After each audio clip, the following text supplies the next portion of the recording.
안녕하세요. 안녕하세요. 예. 뭐 지금 펼쳐져 있으니까 여기 기출문제 한번 봐보겠습니다. 34회 문제고요. 다음 중 연결이 잘못된 것은 나와 있고 1번 임차인의 필요비 상환 청구권, 형성권인가요?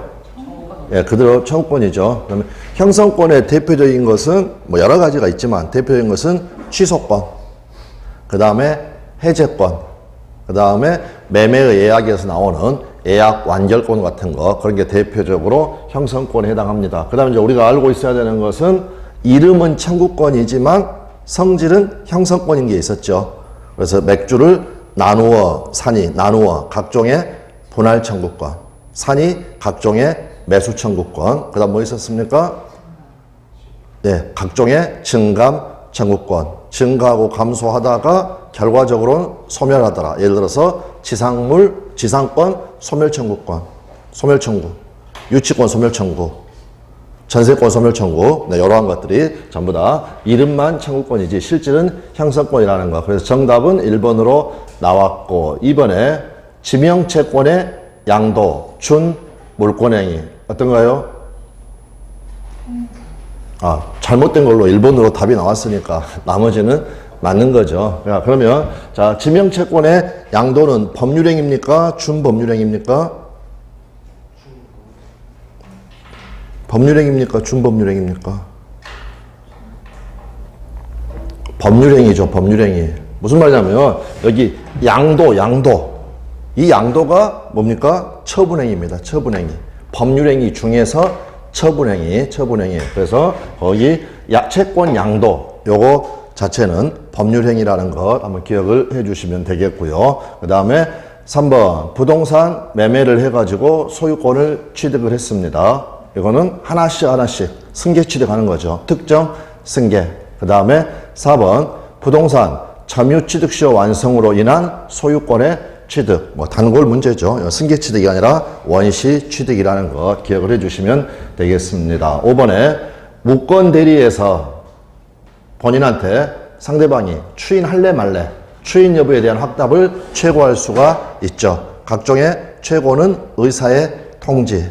법률행위입니까? 준법률행위입니까? 준법률행위라는 거, 네, 이렇게 봐두시면 되겠습니다. 자, 그 다음에 나머지는 그냥 쭉쭉 다 했으니까 보면서 확인하면서 읽어가면 되겠습니다. 자, 권리변동의 모습, 발생, 변경, 소멸. 발생은 어떻습니까? 우리가 원승, 이설, 특포, 원승, 이설, 특포 이렇게 외우자고 그랬고, 원시취득의 대표적인 것은 건물 신축. 그리고 우리 민법 245조 이하를 보면 법률 규정에 의한 소유권 취득이 나와 있습니다. 그래서 시효취득, 다음 선의취득, 그 다음 선습발, 부혼가, 무주물, 선점, 습, 유실물, 습득, 발, 매장물, 발견, 네, 이러한 것들. 그 다음에 부혼가, 부합, 혼화, 가공. 얘들 세 개를 한꺼번에 묶어서 한 단어로 뭐라고 합니까? 부합, 혼화, 가공을 첨부라고 합니다. 첨부. 자, 그래서 이러한 것들은 전부 다 법률 규정에 의한 소유권 취득으로서 원시 취득이라는 것, 네, 그거 한번 봐주시면 되겠습니다. 저기 조문 확인해가지고 요거 세 개만 확인하겠습니다. 252조부터 254조 그대로 읽어서 그대로 한번 확인하시면 되겠습니다. 자, 252조에 보시면 제목은 무주물의 귀속 이렇게 되어 있습니다. 그래서 1항 무주의 동산을 그냥 점유해서는 안 됩니다. 소유의 의사로 점유한 자는 그 소유권을 취득을 한다라는 거. 2항 무주의 부동산은 국유로 한다. 3항은 참고만 하시면 되겠고, 자, 방금 이게 이제 무주물 선점 253조가 우측으로 가셔가지고 유실물 습득, 유실물의 소유권 취득. 유실물은 법률에 정한 바에 의하여 공고를 하고 6개월 내에 소유자가 안 나타난다. 그 소유자가 권리를 주장하지 않으면 습득자가 그 소유권을 취득을 한다. 254조는 매장물 발견, 매장물의 소유권 취득. 매장물은 법률에 정한 바에 의하여 공고한 후에 1년 내에 그 소유자가 권리를 주장하지 않으면 발견자가 그 소유권을 취득을 한다. 단서. 그러나 타인의 토지 그 밖의 물건으로부터 타인의 물건, 거기로부터 발견한 매장물은 그 토지, 기타 물건의 소유자와 발견자가 절반하여 취득을 하게 된다. 결국에는 공유하게 되는 겁니다. 법률 규정에 의해서 공유가 성립할 수도 있다라는 것. 네, 그 정도 봐두시면 됩니다. 255조는 그냥 한번 읽어만 보겠습니다. 문화재는 국가로 갑니다. 1항 학술, 기회 또는 고고의 중요한 재료가 되는 물건에 대해서는 선습발 부원가에서 선습발, 즉 252조 제1항 및 전 2조의 규정에 의하지 않고 국유로 한다. 네, 이 정도만 봐두시면 되겠습니다. 자, 됐고요. 그 다음에 승계취득은 이전적 승계하고 설정적 승계가 있었고 원승, 이설, 특포. 이전적 승계는 특정 승계와 포괄 승계. 아까 기출문제에서 부동산 매매에 의한 소유권 취득, 특정 승계라고 했었죠. 자, 그래서 특정 승계의 대표적인 게 매매에 의한 소유권 취득이 되겠고요. 특정 승계와 포괄 승계의 차이점은 뭐였나요? 특정 승계는 하나씩, 포괄 승계는 한 방에 여러 개. 그래서 두 문자로 상포회, 상속, 포괄 유증, 회사 합병에 의한 권리 취득 이런 것들은 포괄 승계가 되겠습니다. 그 다음에 설정적 승계, 소유자가 지상권을 설정했다. 저당권을 설정했다. 이처럼 제한물권을 설정을 하게 됐을 때 이거를 설정적 승계라고 한다라는 거. 근데 가로에서 보시는 것처럼 소유자가 토지 소유자가 지상권을 설정했다. 저당권을 설정했다. 그 친구는 여전히 소유권을 가지고 있죠. 그래서 가로에 보시는 것처럼 설정자의 권리, 즉 소유권은 존속한다라는 것 이렇게 봐두시면 되겠습니다. 다음에 권리의 변경은 주체의 변경, 내용의 변경, 작용의 변경 이렇게 있는데 주체의 변경은 권리가 이전된 것, 그거를 3자 시각에서 바라본 거고요. 내용의 변경은 질적 변경과 양적 변경. 질적 변경, 예를 들어서 증여계약을 체결했다라고 해보면 물건을 인도해달라, 소유권을 이전해달라 라고 할 수 있는 채권이 있는데 어떻습니까? 다른 사람 줘버렸다. 그러면 손해배상 청구할 수 있겠죠. 그래서 물건 받을 권리가 돈 받을 권리로 바뀌는 것, 이걸 우리가 질적 변경이다 라고 이야기를 했고, 양적 변경은 소유자가 가령 제한물권을 설정했다. 그러게 되면 제한을 받으니까 양적으로 쪼그라든다 라고 이야기를 했습니다. 다음 작용의 변경, 이거는 파워업 이렇게 이야기를 했었죠. 힘이 세어지는 거였습니다. 힘이 세어지는 거. 자, 그래서 저당권은 순위를 달리해서는 여러 개가 설정될 수 있죠. 1순위 저당권, 2순위 저당권. 그런데 가령 1순위 저당권이 소멸하게 되면 2순위, 2번 저당권은 1번 저당권으로 순위가 승진합니다. 힘이 세어졌죠. 부동산 임차권은 채권이니까 원칙적으로 제3자에 대해서는 효력이 없습니다. 그러나 등기를 하게 되면 대항력이 발생을 한다. 그리고 지난 시간에도 말씀드렸지만 중요한 것은 등기하지 않아도 대항력이 생기는 경우가 있다. 토지임대차, 주택임대차, 상가임대차. 물론 토지임대차는 건물 등기로 대항력이 발생한다는 거 생각하시면 되겠습니다. 다음 권리의 소멸. 절대적 소멸과 상대적 소멸이 있는데 절대적 소멸은 권리 자체가 객관적으로 소멸해버리는 겁니다. 대표적인 게 물건의 멸실이 되겠죠. 그랬고 거기 가로에가 어떻습니까? 절대적 소멸 사유의 대표적인 게 두 문자로 저희가 목공혼소 포기, 목공혼소 포기 이런 것들이 전부 다 권리의 절대적 소멸이다. 물권법에서 말씀드렸지만 요 사선의 의미가 중요하다고 그랬죠. 사선은 뭘 의미하는 거였습니까? 뭘 나누는 거였습니까? 뭘? 여기에 왜 사선이 있습니까? 얘들하고 다르니까 나누자고 사선이 있는 거죠. 어떤 차이가 있었습니까? 앞에 있는 것들은 뭐였습니까? 법률 규정에 의한 겁니다. 법률 규정에 의한 물권 소멸. 근데 포기는 뭡니까? 법률 행위. 그러니까 뭐가 필요하다? 가령 할부지분 포기에 따른 물권 변동의 효력 발생하려면, 또는 공유지분 포기에 따라서 물권 변동 효력이 발생을 하려면 뭐가 필요하다? 등기가 필요하다. 등기가 필요하다. 네, 그거를 나누는 요 사선의 의미가 수험상은 아주 중요하다라고 말씀을 드렸습니다. 자, 그러한 것들이 절대적 소멸이고, 상대적 소멸은 건물을 갑이 을한테 팔았다. 그러면 건물 자체는 멀쩡하니까 소유권 자체는, 권리 자체는 소멸하지 않고 주체만 변경되는 것이다. 예를 들면 방금 말씀드렸던 거, 갑이 소유하는 가옥을 을에게 매각을 했다. 갑은 소유권을 상실했죠.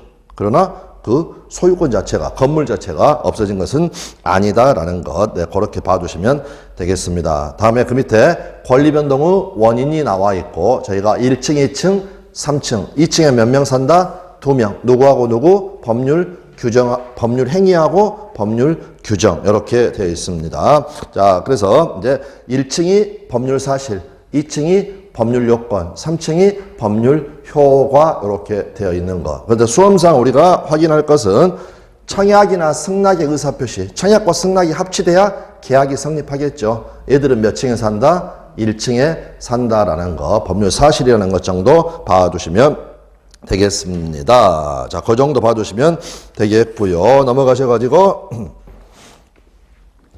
2층에는 2명 사는데 그 중에 1명이 법률 규정이다. 그러니까 이런 법률행위 이외의 것을 총칭해가지고 법률 규정 이렇게 부릅니다. 그러면 그 의미는 뭐냐?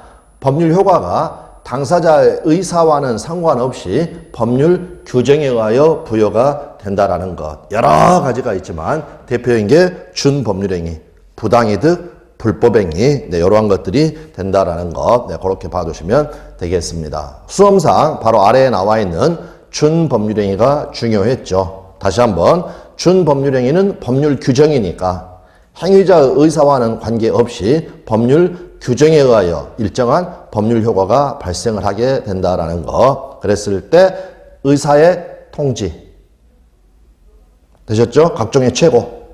바로 그 밑에 각종의 통지, 무슨 통지, 이거는 관념의 통지라고 부른다라는 거 외워두셔야 되겠고, 그 다음에 의사의 통지에서 1번 무권 대리에서 추인 여부에 대한 확답의 최고 효과는 어떻게 됩니까? 131조에 적어져 있죠. 추인 간주됩니까? 추인 거절 간주됩니까?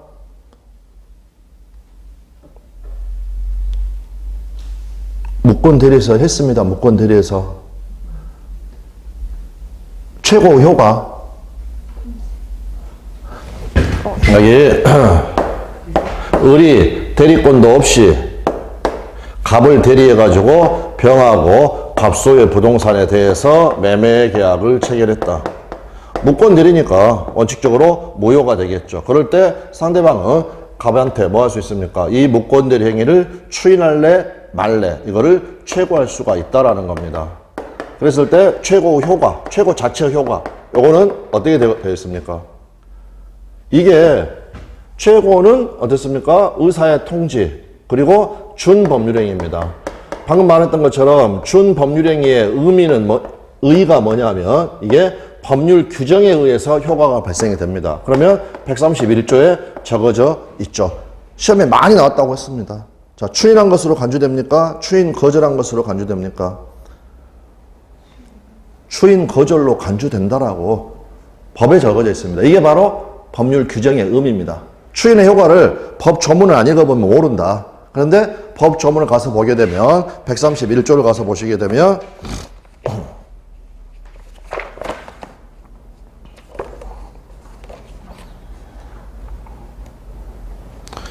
상대방의 최고권, 대리권 없는 자가 타인의 대리인으로 계약을 한 경우에 상대방은 상당한 기간을 정하여 본인에게 그 추인 여부의 확답을 최고할 수가 있습니다. 그러면 본인이 추인하겠다, 추인 거절하겠다 라고 대답을 해주면 그건 본인의 대답에 따라서 효과가 확정이 되는데 본인이 그 기간 내에 확답을 바라지 않았다, 침묵했다는 겁니다. 아무것도 말하지 않았다. 그러면 이때 효과가 어떻게 된다? 추인을 거절한 것으로 본다라고 법에 그 효과가 적어져 있습니다. 그래서 여러 개 생각하십시오. 우리 민법에서는 중요한 게 세 가지가, 요거 침묵은 그러면 이거는 긍정이겠습니까? 부정이겠습니까? 추인 거절 간주니까 침묵은 부정이다 라고 생각하십시오. 민법에서 중요한 거 몇 가지, 세 가지가 있는데 침묵은 부정이다. 그러니까 추인 간주하면 X가 되는 거고 추인 거절 간주 이렇게 되어 있다라는 겁니다. 자, 그 다음 또 계속 저기 요약서 봐보시면 이번에 제3자를 위한 계약에서 수익 여부의 확답의 최고. 제3자를 위한 계약은 우리가 1월 입문 때는 개념 말씀드렸고 그 다음에 지금 1월 달에는 안 했습니다. 어떤 거냐면 자, 갑소의 부동산에 대해서 을하고 1억 원의 매매 계약을 체결을 하면서 갑이 뭐라고 그랬느냐. 자, 내가 너한테 소유권 넘겨주면 너는 대금을 나한테 주지 말고 내 동생 병한테 지급해 줄 수 있겠느냐 라고 했더니 을이 오케이 했다라는 겁니다. 이게 바로 제3자를 위한 계약입니다. 자, 그러면 이제 자, 갑이요 병한테 알려준 겁니다. 제 동생한테. 자, 나 을이라는 사람하고 매매계약 체결했는데 대금은 을이 너한테 줄 거야 라고 그 사실을 갑이 병한테 통지해 줬습니다. 그러면 요 병은 이제 을에 대해서 권리를 취득한다. 옵니까 있습니까? 입문 때 했던 겁니다. 입문 때. 제가 동생한테 지금 알려준 겁니다. 대금은 을이라는 사람이 너한테 주기로 했어. 자, 알려줬습니다. 그럼 동생은 을에 대해서 권리를 취득합니까? 말도 안 되는 거죠. 왜 말도 안 됩니까? 의무 부담을 강제할 수도 없지만 권리 취득을 강제할 수도 없습니다. 그러면 제 동생은 을한테, 여러분한테 뭐 하면 권리를 취득하는 겁니까? 수익 의사표시. 요거를 해야 권리를 취득을 하게 된다라는 겁니다. 그러면 이제 병이 수익 의사표시를 해야 을은 병이 을에 대해서 권리를 취득해가지고 을이 이쪽으로 대금을 줄 텐데 을의 입장에서는 병이 수익 의사표시를 해야 되는데 조용히 있으면 답답하죠. 그러니까 어떻습니까? 을이 병한테 물어보는 겁니다. 너는 이 계약의 이익을 받을래 말래? 자, 그런데 요 병이 침묵을 했습니다. 그러면 효과는 어떻게 되겠습니까? 계약의 이익을 받을 것으로 간주된다. 아니면 받지 않을 것으로 간주된다. 여기 침묵은 부정. 침묵은 부정. 네, 그렇게 봐두시면 되겠습니다. 자, 그래서 법령집 541조를 보시겠습니다. 541조.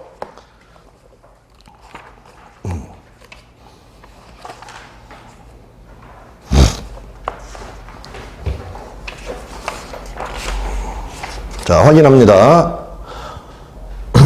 540조. 죄송합니다. 채무자의 제3자에 대한 최고권 이렇게 되어 있습니다. 전조의 경우에 즉 제3자를 위한 계약을 체결했을 때 채무자는 그러면 여기 갑을병 중에서 채무자는 누구를 이야기합니까?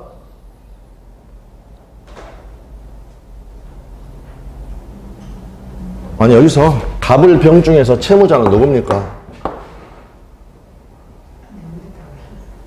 을이죠. 무슨 말이냐면 우리가 갑을 요약자 그 다음에 을을 낙약자, 그 다음에 병을 수익자라고 부르는데 법 조문 자체에는 이런 단어가 나와 있지 않습니다. 이 사람이 얘한테 어떻습니까? 수익의사표시를 하면 급부를 해야 되겠죠. 그러니까 이 사람이 뭐라고 됐냐? 법에는 채무자. 그 다음에 수익자가 제3자를 위한 계약이니까 제3자 이렇게 돼 있다는 겁니다. 그래서 얘가 얘한테 네, 그것도 역시 당연히 시험 문제고요. 자, 다시 한번 전조의 경우에 채무자는 즉 낙약자를 이야기하겠죠. 상당한 기간을 정해가지고 계약의 이익의 향수 여부의 확답을 제3자, 제 동생한테 최고할 수 있습니다. 그 다음이 최고의 효과입니다. 채무자가 그 기간 내에 확답을 받지 못했다. 제 동생이 침묵했다는 거죠. 그러면 제3자가 계약의 이익을 받을 것을 거절한 것으로 본다. 확인되셨나요? 그래서 침묵은 부정이다 라고 이야기를 한 겁니다. 밑에 전형적인 틀린 지문 봐보십시오. 낙약자가 상당한 기간을 정하여 제3자에게 수익 여부의 확답을 최고했음에도 그 기간 내에 확답을 받지 못한 때에는 제3자가 수익 의사를 표시한 것으로 본다 하면은 틀린 지문. 방금 봤던 것처럼 침묵은 부정이다 라고 이렇게 해석을 해 주시면 되겠습니다. 자, 그 다음 다시 요약서 오셔가지고 하나만 읽어보고 다시 법령집 또 갈 겁니다. 지금 4페이지 보고 있습니다. 요약서의 4페이지에 거기 표에서 의사의 통지라는 것. 자, 3번에 보시면 우리 이행 지체를 이유로 해제를 하기 위해서는 뭐가 필요하다? 최고가 필요하다. 이행을 촉구해야 된다고 그랬죠. 그래서 채무 이행의 최고. 최고니까 이거는 어떻습니까? 의사의 통지에 해당한다라는 거. 그 다음에 4번에 보시면 해제권 행사 여부의 최고 이렇게 되어 있습니다. 이거는 지금 어떤 상황이냐면 자 예를 들어서 을하고 매매계약을 체결을 했는데요. 을이라는 애가 대금 지급을 지체합니다. 이행지체. 그래서 갑이 최고가 필요하니까 을한테 상당한 기간을 정해가지고 야 대금 지급해라 라고 최고를 했습니다. 그런데 그 기간 내에 을이 대금을 지급하지 않았습니다. 그럼 그 효과는 어떻게 되냐? 갑에게 해제권이 발생을 합니다. 자, 그래서 갑에게 해제권이 발생했습니다. 그런데 이 해제권이라는 건 형성권이고요. 이 매매계약을 갑이 해제하느냐 마느냐는 전적으로 갑의 자유에 달려 있습니다. 되셨나요? 그럼 여러분이 을의 입장에 대보십시오. 지금 아직 돈은 지급하지 못했는데요. 이 계약은 여전히 지금 살아있다라는 겁니다. 되셨나요? 그러면 잔금을 지급을 하기 위해서 이거는 그냥 제가 비유적으로 쓰는 표현입니다. 원양어선이라고 타야 되겠다는 겁니다. 자, 그런데 한번 생각해 보십시오. 원양어선 타기 위해서 수속 절차를 다 밟아놨다. 그런데 갑자기 갑이 나 이 계약 해지하겠다. 그러면 이 입장에서는 황당하죠. 그러니까 을이 갑한테 너 이 계약 해지할 거냐 말 거냐. 달리 말해서 나 배 타러 가도 되느냐 마느냐 물어볼 수 있는데 갑이란 애가 침묵을 했다는 겁니다. 아무 말 안 한다. 그러면 갑의 해제권은 존속할까요? 소멸할까요? 부정적으로 가야 되니까. 갑의 해제권은 존속하겠습니까? 소멸하겠습니까?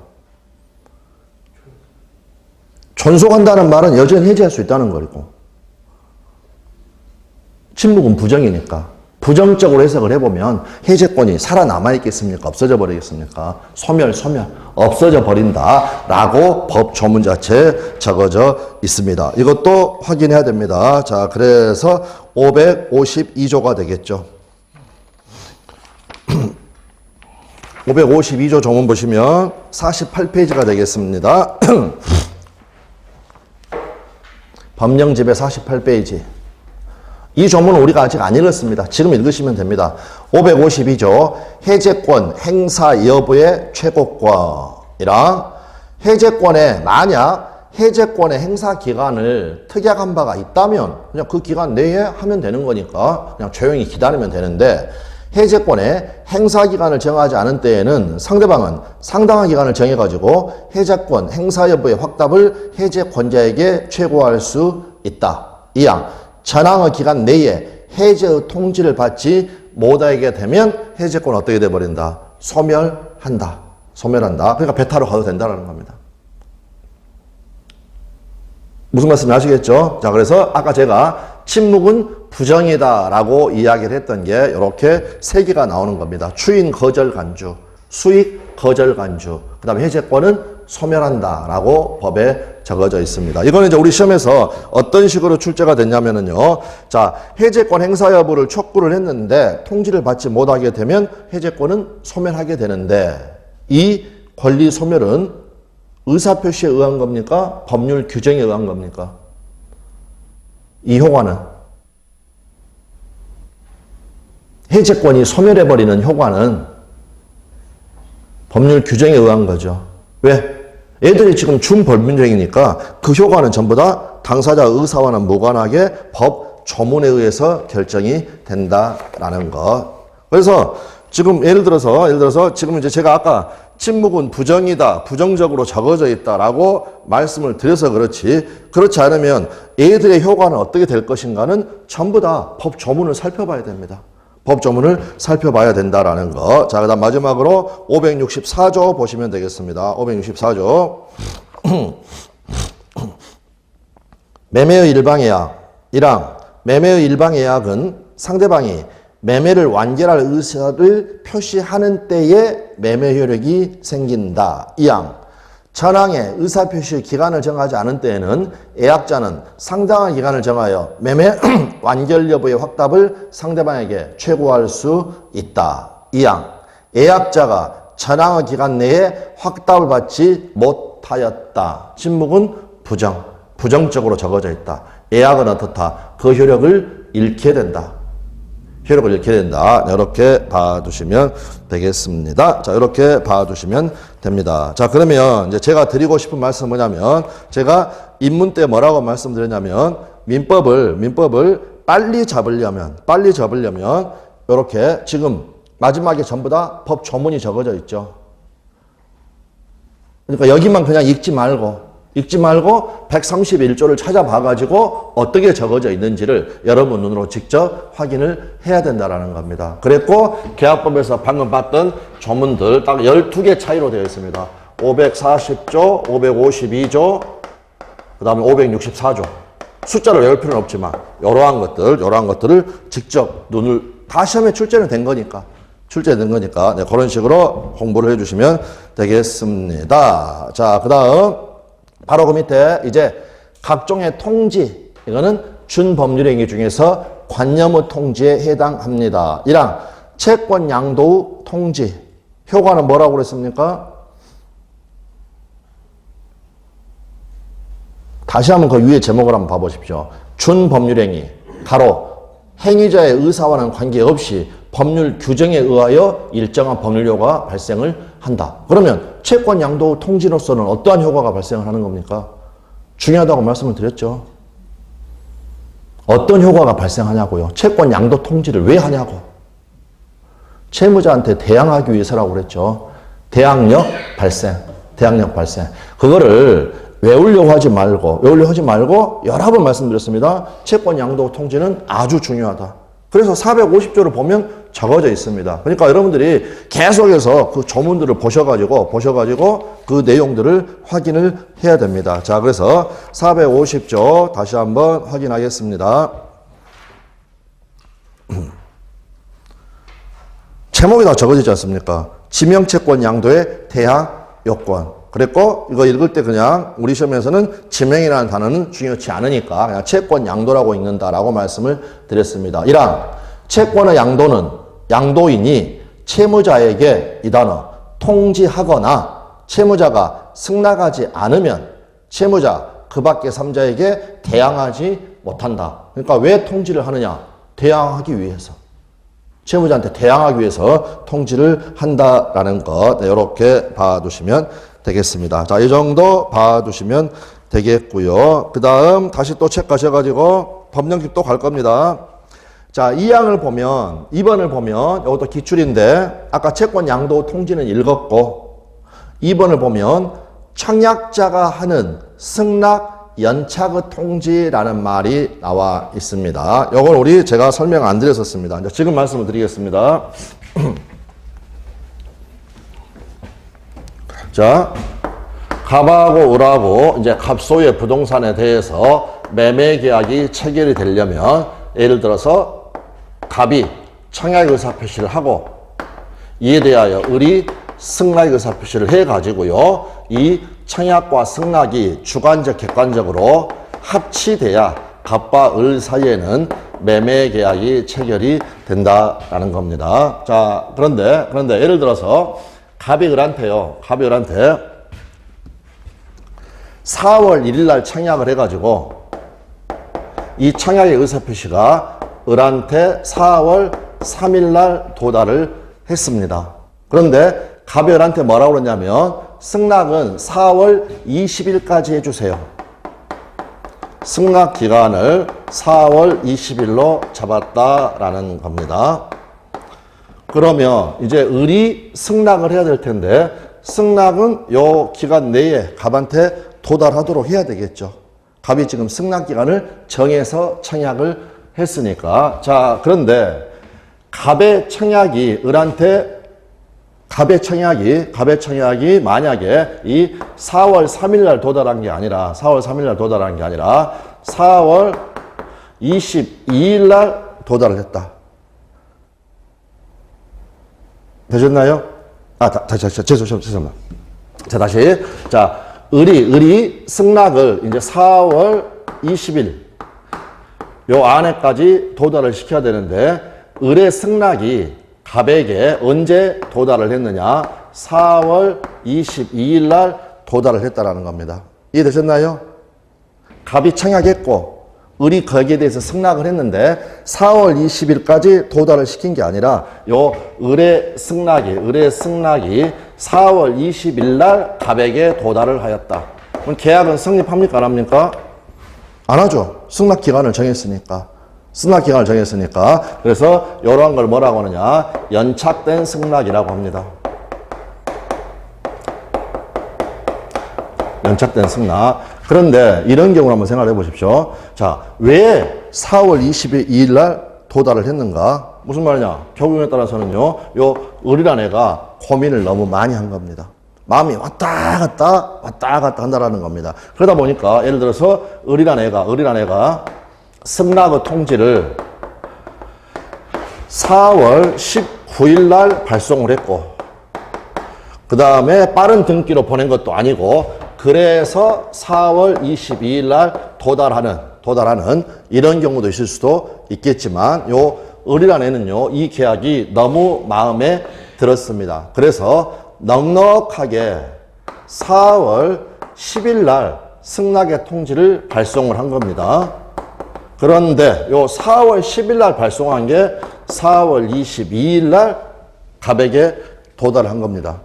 두 개는 좀 차이가 있죠. 어떤 차이가 있습니까? 이거는 장고 끝에 너무 고민하다가 늦어가지고 이거는 통상의 연착입니다. 그런데 날짜를 한번 봐보시면 요거는 요 기간 내에 충분히 도달할 수 있는 발송이었죠. 그럼 이거는 뭘 할 수가 있냐면 뭔가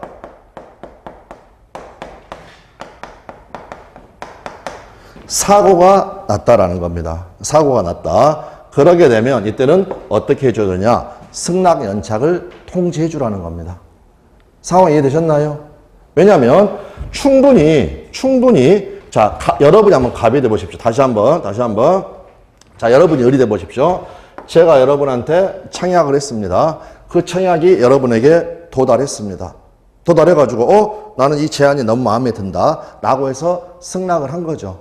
그래서 4월 10일 날 승낙의 통지를 발송을 했습니다. 그러면 요 을은 어떻게 생각하고 있겠습니까? 충분히 4월 20일 안에 갑에게 도달할 것이라 라고 생각을 할 것이고, 그러니까 계약이 성립했다고 생각을 한다는 겁니다. 그래서 이러한 사람들을 보호하기 위해서 우리 법에서는 이 사고 연착의 경우에는 일정한 조치를 취하라 라고 되어 있습니다. 일정한 조치. 자, 그래서, 거기 조문으로 가보십시오. 528조 쪽으로 가보시면 되는데,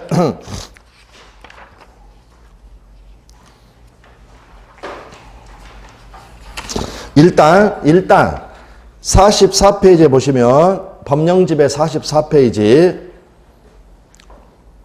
530조부터 먼저 봅니다. 530조부터. 530조의 제목이 뭐라고 되어 있냐면 연착된 승낙의 효력 나와 있습니다. 앞의 2조의 경우에 연착된 승낙은 청약자가 이를 새 청약으로 볼 수가 있다라는 거. 거꾸로 갑니다. 다음에 529조 한번 봐보십시오. 승낙기간을 정하지 않은 계약의 청약. 승낙의 기간을 정하지 않은 계약의 청약은 청약자가 상당한 기간 내에 승낙의 통지를 받지 못하면 그 효력을 잃는다라고 되어 있습니다. 다시 이제 앞으로 가보십시오. 528조. 일부러 지금 제가 거꾸로 읽었습니다. 528조. 승낙기간을 정한 계약의 청약이랑 승낙의 기간을 정한 계약의 청약은 청약자가 그 기간 내에 승낙의 통지를 받지 못한 때에는 그 효력을 잃는다. 그래서 지금 여기서 요 갑이라래가 승낙 기간을 4월 20일로 정했기 때문에 을이라는 애는 이 계약이 마음에 들었다. 4월 3일 날 지금 을한테 도달했습니다. 라고 했을 때 요 기간 내에 갑한테 도달을 시켜야 계약이 성립을 하는 거죠. 그런데 이 양 보십시오. 지금 말씀드리는 겁니다. 승낙의 통지가 전항의 기간 후에 도달한 경우에 4월 22일 날 도달했죠. 보통 그 기간 내에 도달할 수 있는 발송인 때에는 넉넉하게 4월 10일 날 발송을 했습니다. 청약자는 갑이 되겠죠. 지체 없이 상대방에게 그 연착의 통지를 하여야 한다.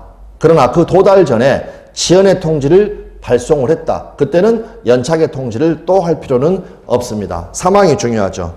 청약자가 일정한 조치, 즉 전항의 통지를 하지 않은 때에는 승낙의 통지는 연착되지 않은 것으로 본다. 그래서 불연착 간주. 결국 계약이 성립하게 된다라는 것. 이렇게 봐주시면 되겠습니다. 어떤 상황인지 아시겠나요? 조문에서 무슨 말씀인지 아시겠습니까? 그래서 다시 한번 와보십시오.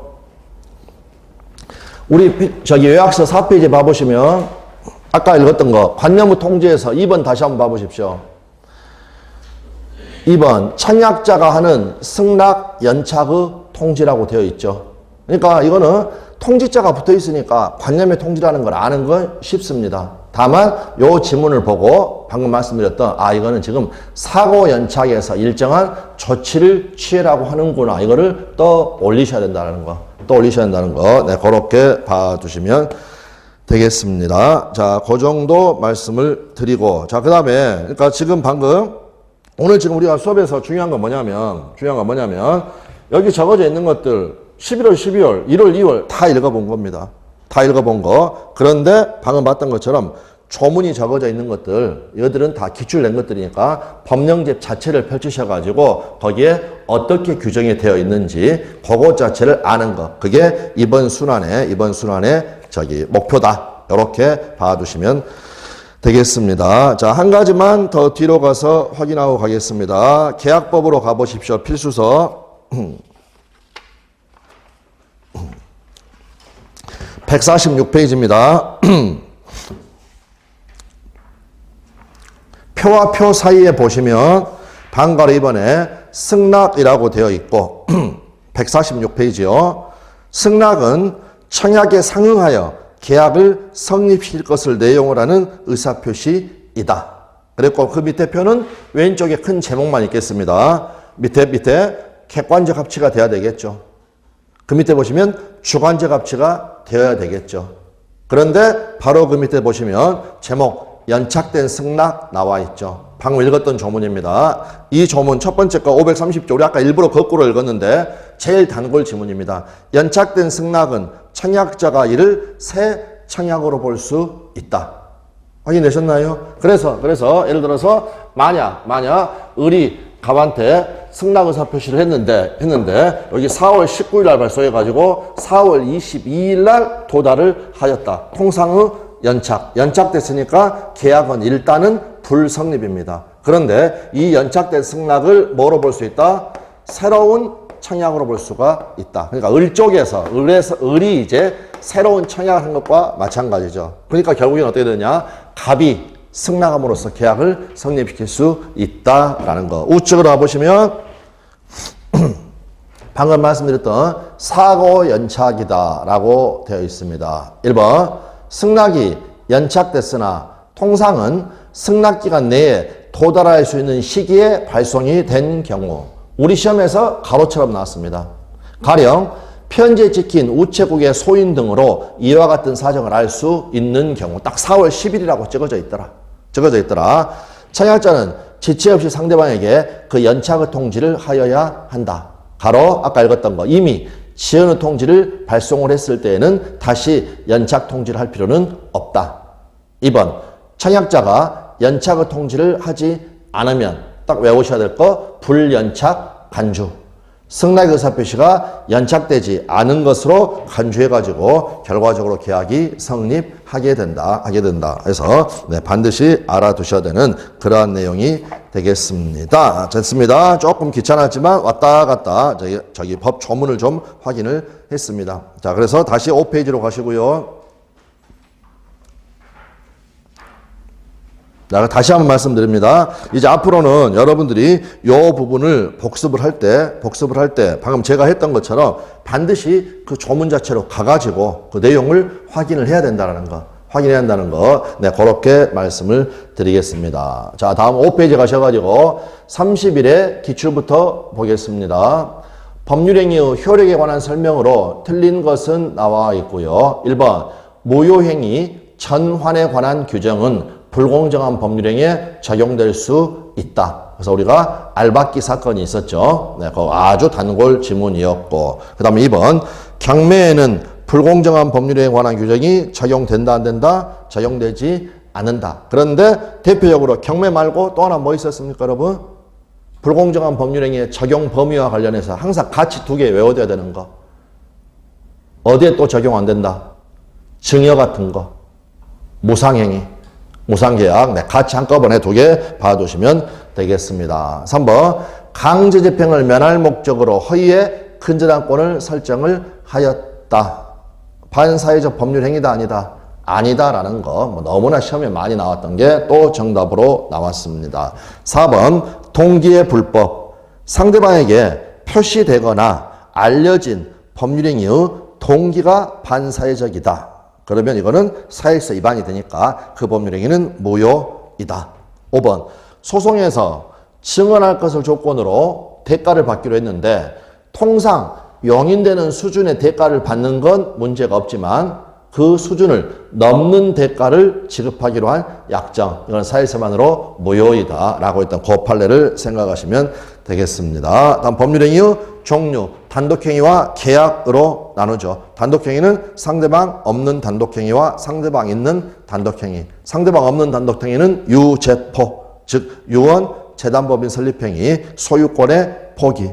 상대방 있는 단독행위는 동철, 상추, 면수, 해해치, 즉 동의, 철회, 상계, 추인, 면, 채무 면제, 수권행위, 해해치, 해제, 해지, 취소 이런 것들이 상대방 있는 단독행위다. 그런데 주의할 것은 이미 여러 번 말씀드렸지만 아까 유제포에서 상대방 없는 단독행위, 그 포는 소유권의 포기.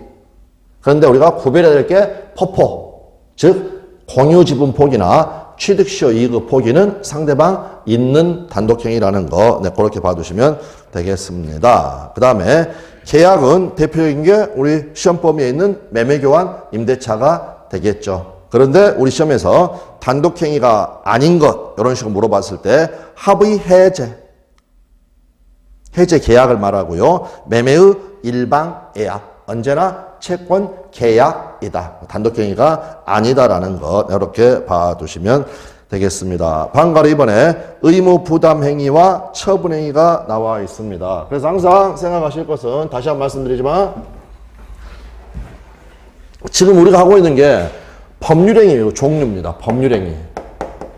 그래서 무엇을 기준으로 잡느냐 해가지고 방금 봤던 것처럼 단독행위와 계약 이렇게 나눌 수도 있고요.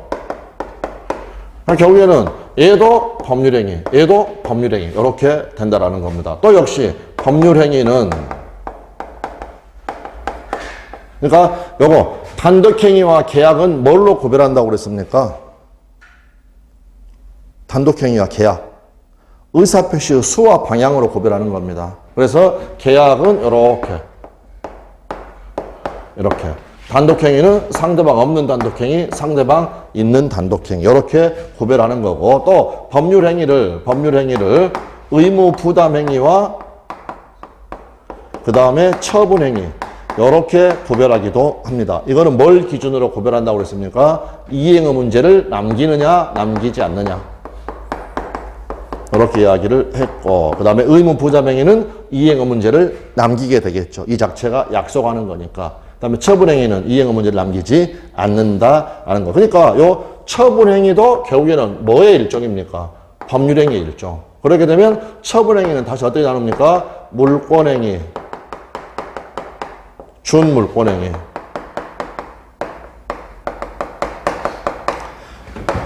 준물권행위는 물권 이외의 권리 변동을 목적으로 하는 거. 그래서 우리가 준물권행위는 어떤 단어를 넣어주면 된다고 그랬습니까? 채권자를 넣어가지고 채권 양도, 채무 면제 이런 것들. 그러니까 아까도 말씀드렸지만 채권 양도 요거 자체는 뭐에 해당합니까? 준물권행위. 준물권행위에서 처분행위. 그러니까 이거는 뭐가 됩니까? 법률행위. 그래서 여기 채권 양도는 또는 지명채권 양도는 결과적으로는 법률행위에 해당하는 거고 이와 구별해야 될 게 채권 양도 통지. 이거는 채권 양도라는 처분행위 또는 법률행위를 했다는 것을 알려주는 것입니다. 알려주는 거. 요거는 뭐에 해당한다? 준법률행위. 준법률행위 중에서 뭐에 해당합니까? 각종의 통지니까 관념의 통지. 관념의 통지. 네, 이렇게 해서 봐두시면 되겠습니다. 자, 특별히 뭐 살펴볼 것은 없고요. 거기는 관련 조문만 살펴보겠습니다. 569조 타인의 권리의 매매. 매매의 목적이 된 권리가 타인에게 속한 경우에는 매도인은 그 권리를 취득하여 매수인에게 이전하여야 한다. 이전하여야 한다는 말은 소유권 이전 의무를 부담을 한다. 그 말은 타인의 권리의 매매도 유효하다라는 거. 다만 취득하여 이전하여야 한다. 그러니까 결국 소유권을 넘겨주려고 하는 6월 1일 날은 그 사람이 소유자여야 한다라는 거. 네, 그 내용이 나와 있다라고 말씀을 드렸습니다. 그 밑에 처분행위 나와 있고요. 예로서 물권행위와 준물권행위. 물권행위는 소유권 양도, 제한물권 설정, 소유권의 포기. 그래서 양도나 설정이 전부 다 처분행위다. 그랬을 때 준물권행위는 소유권, 그 단어를 채권으로 바꾸면 됩니다. 그래서 채권 양도, 그 다음에 채무의 면제. 이거는 결국에는 채권을 포기한 거죠. 포기한 거 이렇게 봐두시면 되겠습니다. 특징, 권리 변동을 직접 발생시키고 이행의 문제를 남지 않는다라는 거 봐두시면 되겠고요. 넘어가셔가지고 작은 동그라미 2번. 어차피 다 했던 거 그냥 읽으면서 확인하는 겁니다. 의무 부담행위와 달리 행위자에게 처분의 권한이나 능력이 있어야 유효하다. 3번. 저당권 설정 행위는 처분 행위니까 반복이죠. 처분의 권리 또는 권한을 가진 자만이 저당권을 설정할 수가 있다. 관련 판례, 법률행위에 따라 권리가 이전되려면 권리자 또는 처분 권한이 있는 자의 처분행위가 있어야 한다. 그러므로 무권리자가 타인의 권리를 처분한 경우에는 특별한 사정에 없는 한 권리 이전이 일어난다, 안 일어난다, 일어나지 않는다. 이걸 줄여서 이야기를 하게 되면 무권리자의 처분행위는 무효이다. 무권리자의 의무 부담행위는 유효, 무효? 유효. 타인의 권리 매매.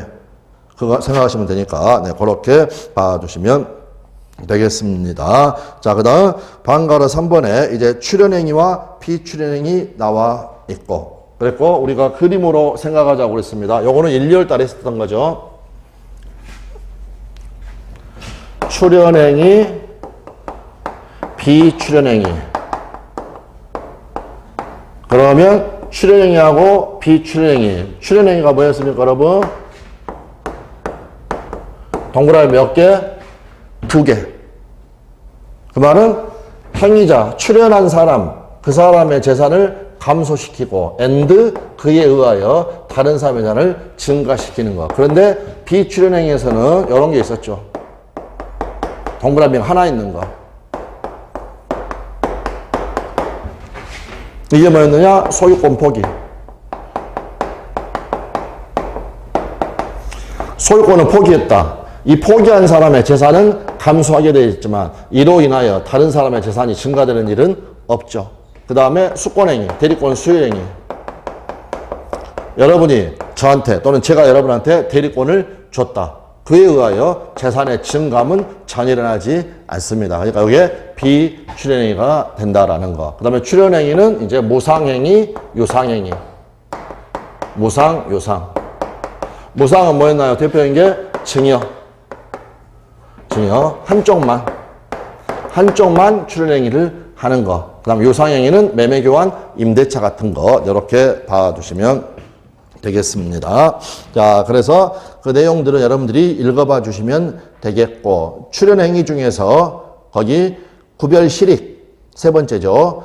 유상계약에는 매매의 규정들이 준용이 된다라는 거. 그래서 대표적인 게 해약금이라든지 담보채행 규정들을 이야기를 합니다. 그러면 이제 관련 조문에 봐보시면 567조 본절, 즉 제3절 매매의 규정은 매매 이외의 유상계약에 준용을 한다. 그러나 그 계약 성질이 이를 허용하지 않은 때는 그렇지 않다라는 것. 밑에 비출연행위, 타인의 재산을 증가하게 하지는 않고 자기의 재산을 감소시키는 것, 동그라미 하나 일어나는 것, 소유권 포기 또는 직접 재산의 증감을 일어나게 하지 않는 행위, 요거 이야기하는 거죠. 대리권 수여 행위. 그래서 그림으로 애들이 기출이 됐으니까 그 내용을 봐두시면 되겠습니다.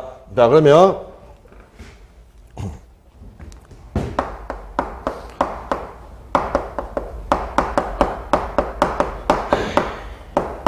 진정 취하 사건, 행정기관에 진정을 해가지고 궁지에 빠뜨린 다음에 이거를 취하하는 조건으로 거액의 급부를 제공받기로 약속을 하였다. 그래서 한쪽에서는 자기가 했던 진정을 취하를 해주는 거고, 이제 한쪽에서는 그 대가로서 5천만 원이라는 거액을 지급하기로 하였다. 이거는 유상계약이었습니까? 무상계약이었습니까? 유상, 무상? 어떤가요? 무상. 왜 무상이었습니까? 5천만 원 준 사람, 얘한테 5천만 원을 주게 되게 되면 자신의 재산은 감소하고 그에 의해서 받는 사람의 재산은 증가가 되는 거니까, 증가되니까. 그런데 어떤 사람이 소송을 취하를 했다가 그 소송을 다시 소송을 제기를 했다가 다시 행정기관에 진정을 했다가 요 진정을 취하를 했다. 그에 의해서 재산의 증감 같은 건 일어납니까? 안 일어납니까? 안 일어나죠. 그러니까 요 진정 취하 사건에서 그 약정은 무상계약 중에서 뭐에 해당한다? 증여계약에 해당을 한다. 그러면 이거는 유효, 무효? 무효. 무효인 이유는 불공정한 법률행위여서 뭡니까? 있습니까? 불공정한 법률행위로서 무효다. 뭡니까? 있습니까? 아까도 했었죠. 불공정한 법률행위가 적용되지 않는 대표적인 게 경매하고 무상계약입니다. 경매하고 무상계약. 거기에는 불공정한 법률행위가 적용된다, 안 된다? 안 된다. 그러니까 이거는 불공정한 법률행위. 이거로 무효인 게 아니라 뭐에 해당해가지고? 사회질서 위반에 해당해가지고 무효이다. 그래서 그 그림을 그려보게 되면 이렇게 그린다고 그랬죠. 여기가 사회질서 위반 103조가 있고 그 하나의 예시로서 이렇게 104조 불공정한 법률행위가 있고, 그러면 진정 취하 사건은 여기에 들어있다, 여기에 들어있다, 여기에 들어있다. 진정 취하 사건. 그래서 이거는 무상계약이니까 불공정한 법률행위가 될 수는 없지만 뭐에 해당할 수는, 뭐에 해당한다? 사회사반에 해당한다. 그러니까 결국에는 불공정한 법률행위에 해당하지 않아도 어떻습니까? 사회사반이 될 수가 있다라는 거, 네, 그렇게 봐두시면 되겠습니다. 자, 그래서 그것만 잠깐 먼저 확인하겠습니다. 10페이지에 가시면 요약서 아래 박스에 작은 동그라미 2번 진정 취하 사건, 행정기관에 진정서를 제출하여 상대방을 궁지에 빠뜨린 다음 이를 취하하는 조건으로 거액의 급부를 제공받기로 약정을 하였다. 이거는 유상계약이다, 무상계약이다? 무상계약. 그 중에 뭐에 해당한다? 증여. 이것은 사회질서 위반으로 무효이다라는 거, 이라는 거. 그 다음, 잠깐 15페이지 가셔가지고,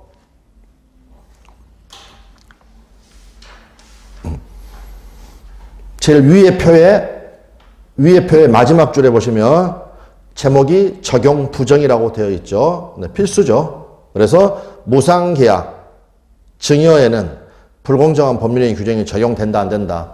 안 된다. 경매에는 적용이 된다, 안 된다? 안 된다라는 거. 그래서 한번 읽어서 확인하면 증여계약과 같이 대가적 출연이 없는 무상행위는 불공정한 법률행위가 될 수가 없다. 그래서 진정 취하 사건은 불공정한 법률행위가 될 수는 없습니다. 사회질서 위반으로 무효일 뿐입니다. 경매, 아까도 읽었지만 경매 절차에서 매각 대금이 시가보다 현저히 저렴한다 라고 해도 불공정한 법률행위가 될 수는 없다라는 거, 네, 그 내용 봐두시면 되겠습니다. 다시 6페이지 가셔가지고요, 하단에 방과후 4번에 주된 행위와 종된 행위가 나와 있고, 그 다음에 수험상으로는 아주 중요했었죠. 주종, 두목과 똘마니. 종된 행위는 주된 행위의 유효를 전제로 그 효력이 인정이 된다. 그래서 밑에 펴보시는 것처럼 매매 계약하고 계약금 계약이 있다. 매매 계약이 주된 계약 또는 주된 행위, 계약금 계약이 종된 계약. 매매 계약을 하면서 도로 사오기로 하는 환매트 계약을 하였다. 그럼 역시 매매 계약이 주된 계약, 환매는 종된 계약이 된다라는 겁니다. 자, 그 다음 금전 소비대차 계약을 체결하였다. 그리고 돈 빌려줬다. 그럼 은행은 채권을 갖게 되죠. 그리고 그 채권을 담보하기 위해서 저당권 설정 계약하고 등기하게 되면 은행은 저당권을 취득을 하게 됩니다. 따라서 피담보 채권이 주, 저당권은 종, 이렇게 된다라는 거. 관련 기출지문. 주된 계약인 매매 계약 등이 무효 또는 취소 또는 채무 불이행을 이유로 해제가 되었다. 가로에 들어가 있는 이유는 요거는 시험에 안 나왔기 때문에. 그래서 다시 처음부터 주된 계약인 매매 계약 등이 무효 취소된 때에는 종된 계약인 계약금 계약도 무효로 된다. 그러면 그 계약금은 부당이득으로 반환돼야 되겠죠. 매매 계약이 무효니까. 네, 그렇게 봐두시면 됩니다. 2번 매매 계약이 효력을 상실하였다. 주된 계약이 효력을 상실했으니까 종된 계약인 환매트 계약도 그 효력을 잃는다. 3번 저당권으로 담보한 채권, 두목이 시효의 완성 기타 사유로 인하여 소멸하였다. 똘마니 저당권도 소멸한다. 이렇게 봐두시면 되겠습니다. 우측까지 보고 잠깐 쉬겠습니다. 법률행위는 또 요식행위와 불요식행위로 나누기도 합니다. 요식행위는 요식, 방식이 필요하다. 불요식은 방식이 필요치 않다. 그래서 요식행위는 참고하시면 됩니다. 신중 또는 명확을 위해서 예외적으로 일정한 방식을 요식, 방식을 요구하는 법률행위이다라는 거. 이거는 그냥 가로는 말 그대로 참고만 하시면 되겠습니다. 다음 불요식행위. 여기는 중요하죠. 기본이죠. 법률행위는 특별한 방식을 요하지 않는 불요식인 것이 원칙이다. 계약 자유의 원칙을 떠올리시면 되겠고, 따라서 대리권 수여 행위도 법률행위죠. 상추면 수에서 수권행위. 법률행위니까 불요식이다. 불요식이니까 위임장에 작성교부가 없어도 상관이 없다. 그리고 다시 한번 또 하나 자주 나오는 질문이 있었죠. 불요식이라는 말은 특정한 방식을 필요치 않다. 그러므로 어떻게 할 수 있다?